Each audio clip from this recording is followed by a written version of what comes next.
With the questions, any questions? You see your color, Georgia? I did. I saw it there. I saw it. Just registered in the wrong state. That's all. We tried to go. Well, we stole him away from all that. I know. The thing about you a lot. Thank you. I told the president he told Texas they'll actually be enough to see the same. Well, you almost had him convinced.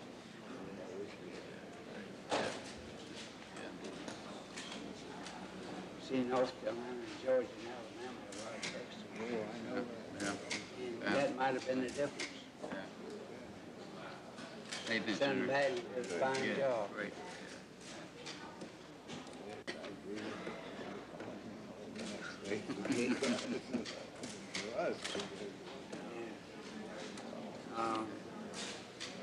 Well, see, she has to look for it back. Yes, sir. Or sooner. Let me ask you. The last election, I had to ask representatives, election day, I read myself, I won by 70.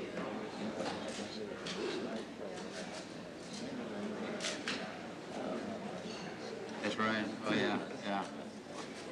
I spent 6 years running. I just spent about 6 years and 2 months. He's one of the world's great experts. How many times you been there? See, I'm losing my touch. I'm showing a side face, and all these other guys are showing you a front. How many trips you made to China? Oh, 7. 7? I've made 21 to Is that the reason why our trade balance keeps getting messed up? Yeah, that's part of it. That's part of the trouble.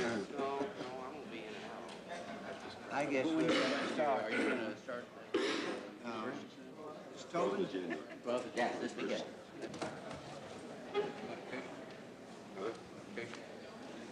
I can't hear you. I'm deaf. You want to cushion? Yo, yeah, why don't I get him? Yeah, that's a good idea. Tom, why don't you move over one right here so we don't have this vacancy? Okay. Tom, can you move over one Okay. here? Yeah, okay. Dr. Fleming. Good morning. I'm Horace Fleming, Director of the Strom Thurmond Institute of Government and Public Affairs at Clemson University. And it is my honor this morning to welcome you to our session on the Senate machine and how it works. The purpose of today's panel discussion is to deal with the topic of how the Senate in fact works and how it can be made to work more efficiently.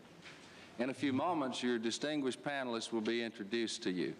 But I have the further privilege this morning of first welcoming our students and our teachers who are in the audience from the Close-Up Foundation. The Close-Up Foundation is entering its 16th year of service, which involves bringing teachers and students to Washington for the purpose of giving them the opportunity to observe close up the workings of our national government. So to all of you, thank you for the tremendous job you do in the classroom for all of us, and thank you for being here this morning. Now I would like to introduce to you the host of our program today, Senator Strom Thurmond, for whom the Strom Thurmond Institute is named. Senator Thurmond is President pro tempore of the United States Senate. He is ranking member of the Armed Services Committee and Veterans Affairs Committees, and he is also chairman of the Senate Judiciary Committee. I could say a great deal about our benefactor and friend, Senator Strom Thurmond, but I think it says volumes to mention that this man has spent over 50 years in public service, and he is just at home, just as much at home in this educational forum as he is on the floor of the United States Senate, because he started his professional career as a teacher. It is indeed a great personal pleasure and privilege for me to introduce Senator Strom Thurmond.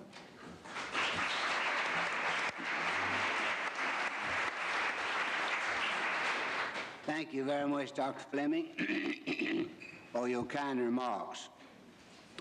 Senator Eagleton, Senator Mattingly, Senator Scott, Mr. Tobin, and other distinguished guests, and ladies and gentlemen. I want to welcome you to the Strom Thurmond Institute's panel discussion on the Senate machine and how it works. I am privileged to take part in this event today, one of a continuing series of programs sponsored by the Institute to increase public understanding and appreciation for government and public service. When I first envisioned the mission of the Institute and began working with my alma mater, Clemson University, to establish this facility, this kind of seminar is one of the functions I had in mind. Today, we are focusing our attention on the Senate as an institution of American politics. It is an institution that has been referred to as the world's greatest deliberative body, a reputation that is well deserved when I consider the number of all-night sessions I have attended over my 32 years in the Senate. The rules and procedures governing the Senate are among the most rigid anywhere, and they have been altered only rarely in its long history. However, over the years, the Senate has changed with the times, and it will continue to do so as circumstances warrant.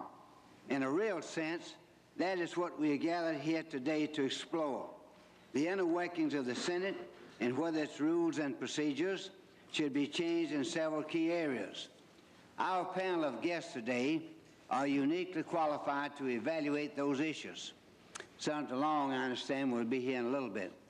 During their service in the Senate, each established a reputation as a seasoned, experienced, and well-respected legislator. Together with their combined experience in that chamber spans almost 8 decades. Individually, each of our panelists has become an expert in a particular field of interest, from defense policy to tax reform, from criminal law to foreign policy. Moreover, each of our panelists has, throughout the course of their Senate careers, gained remarkable insight into the procedures of the Senate, its traditions, its rules, and its limitations and potential. In addition, each participant is my good friend and all the individuals with whom it has been a great pleasure to serve.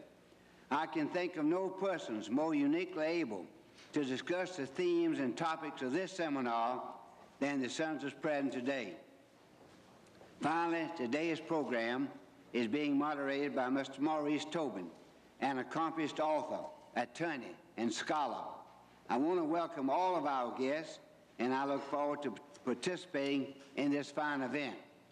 Again, I want to thank those who are on this panel today for their time.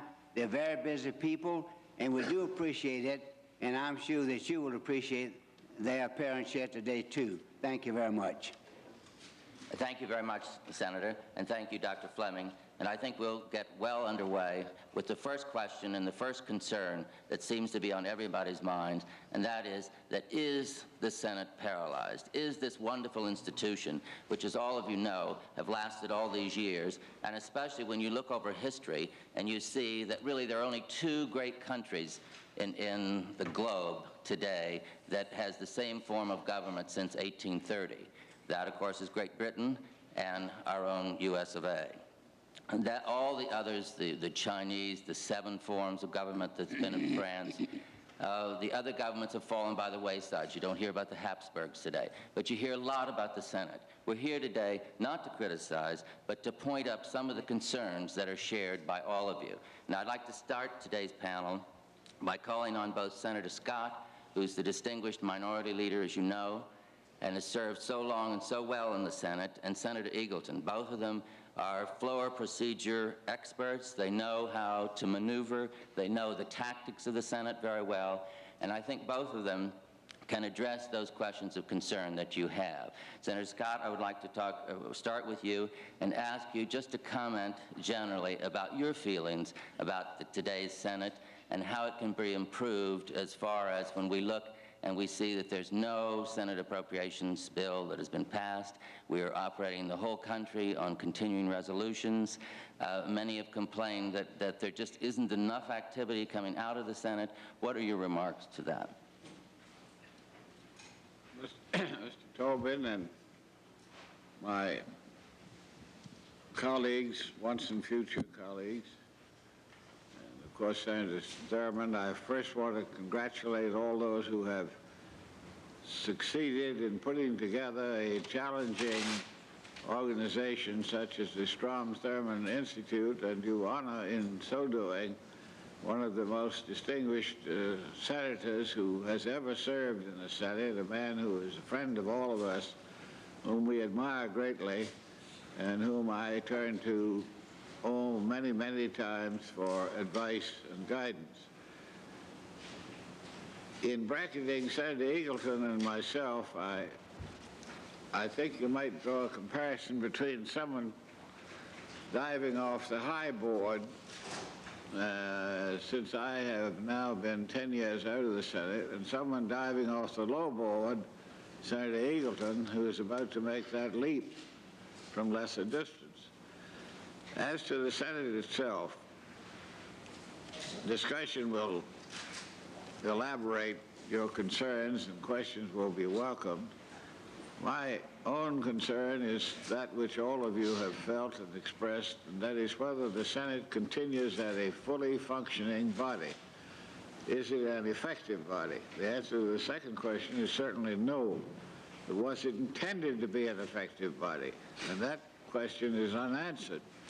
The whole thrust of the creation of the Senate as an institution by the Founding Fathers was to establish a unique focus of protection for all those persons who might otherwise fail to receive that assurance. And that is, the U.S. Senate is the only legislative body in the entire world where it is possible, under our Constitution, for a single member to hold that body off long enough so that the weakest voice in this country may be heard.